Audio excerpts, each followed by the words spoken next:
Formigas trabalhadoras. Oi, amei aquele quarto na fila. O podojão? Esquerda, direita.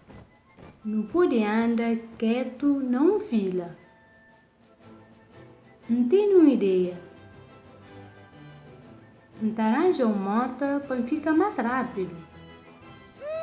Nós nunca fazemos teu barulho cima outros animais. De nós é uma linguagem de cheiro. Um tipo de cheiro tá falando, seguimos para um banquete. Um outro cheiro tá falando, cuidado, canhos baila. Um gosta cheio de bolo e de todo tipo de coisas doces cima bo.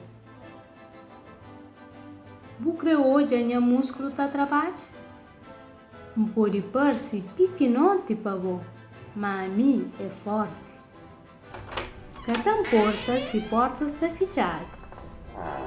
Não pode entrar na qualquer reta pequenote.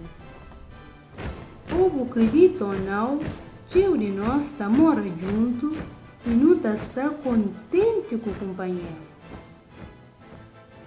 Não bem prende algumas palavras. Pequenote, grande. Devagar, rápido. Baixo, alto. Magro, gordo. Rijo, mole. Rabuliço, quieto.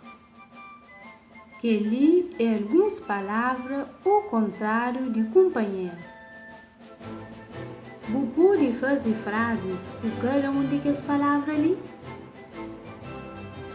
Por exemplo, uma formiga é pequenote, mas um elefante é grande.